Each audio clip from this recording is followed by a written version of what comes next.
पाटण तालुक्यातील ढेबेवाडी विभागातील भालेकरवाडी गावाजवळच्या शिवारात बिबट्याने केलेल्या हल्ल्यात वृद्ध महिला जखमी झाली आहे। श्रीमती मालन खशाबा भालेकर वय 65 असे बिबट्याच्या हल्ल्यातून बचावलेल्या जखमी महिलेचे नाव आहे।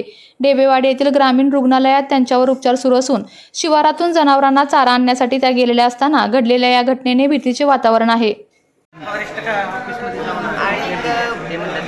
पाठमोरी बसलेली तर सावाड्यात नाही आला, तसं काय आलं म्हणून अशी जागा हे झालं तर ते बिबट्या आला म्हणून ओरडली जोरात, ते असं साईडनं मग पळून गेला। हाताला नरड्याला असं फडकं फडकं बांधलेलं होतं ना, डोक्याला थंड वाजताना।